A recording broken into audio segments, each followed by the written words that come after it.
Assalamualaikum Ustaz. Waalaikumsalam warahmatullahi wabarakatuh. Izin bertanya, amalan apakah yang cocok untuk seorang pelajar sehingga dari amalan itu dapat menguatkan iman seorang pelajar. Kemudian dari iman itu dapat membuat seorang pelajar konsisten dalam menuntut ilmu. Jadi begini seorang pelajar.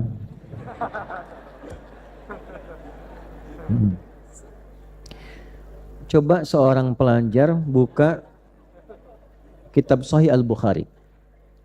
Seorang pelajar akan temukan di kitab Sahih Al-Bukhari ada 97 tema. Nanti seorang pelajar buka tema kedua dan ketiga. Tema kedua namanya Kitabul Iman, tema ketiga namanya Kitabul Ilmi.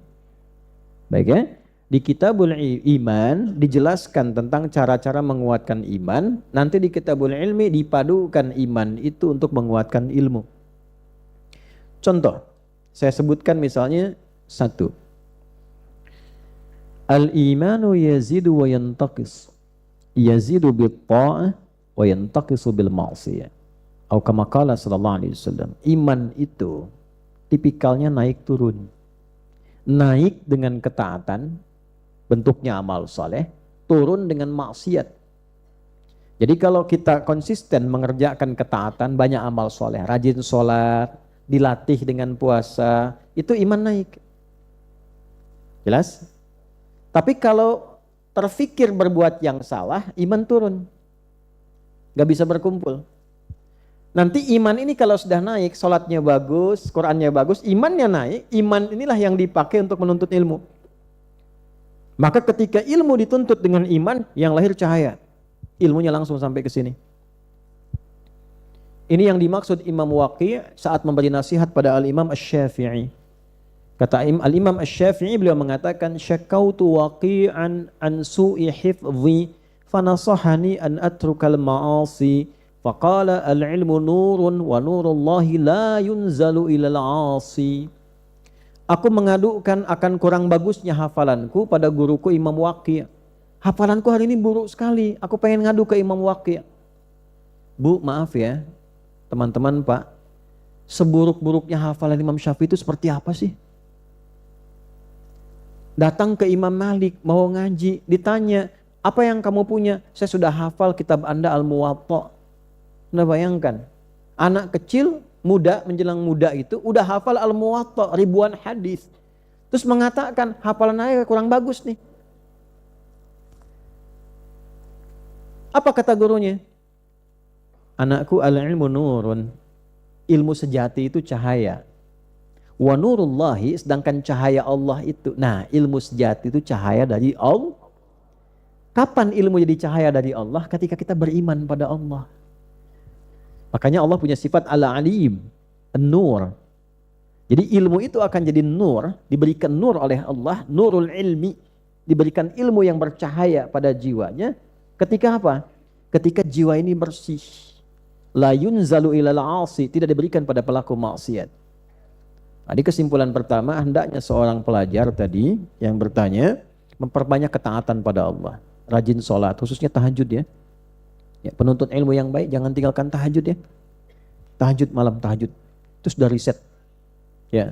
Kedua, Al-Qur'an. Al-Qur'an itu sudah riset mempertajam dan meningkatkan kecerdasan. Ibu kalau punya anak cucu, saya sarankan yang masih kecil-kecil dekatkan Quran aja, Quran dengan cara apapun. Ya, tapi bukan yang keras sampai dia nggak suka Quran. Jangan mengajar Quran sampai anak itu sungkan atau akhirnya merasa tidak nyaman dengan Quran. Bikin senyamannya.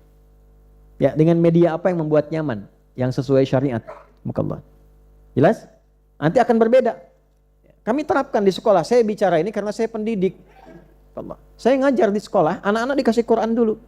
Setelah ada Qurannya, dikasih apa aja gampang Pak. Diajarin paskibra, baris berbaris yang terukur, bukan sekedar biasa. 30 menit langsung lancar. Ilmu apa aja cepat diserapnya. Anda boleh tanya pada para pengajar di sekolah, yang di ma'had dan sebagainya. Itu diajarin. Ada guru dari KONI ngajar olahraga, dikasih atletik dengan batas di atas usianya, itu sampai bingung. Saya kasih yang sulit malah dia kayak gampang.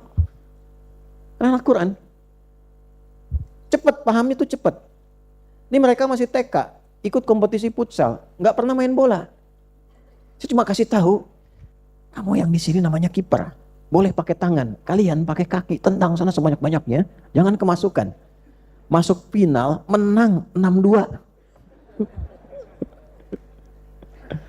Ayo berjuang, fisabilillah. Nah, satu, tingkatkan ketaatan. Ya, banyak tahajud, banyak Quran dan sebagainya. Yang kedua, jauhi maksiat. Jauhi maksiat. Itu dua rumusnya, hubungan antara iman dengan apa? Nah, dengan ilmu.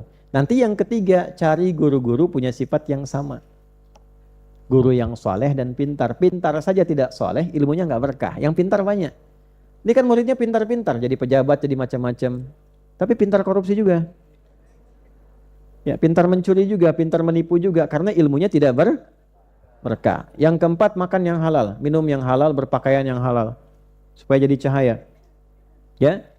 Yang kelima, konsisten tersambung dengan Allah dengan membenarkan niat. Innamal a'malu ya, 5 ini jaga, insya Allah seorang pelajar akan mendapatkan kualitas ilmu yang lebih baik. Wallahu a'lam bis-shawab. Nanti kumpulan itu ada di Quran surah ke-58 ayat 11.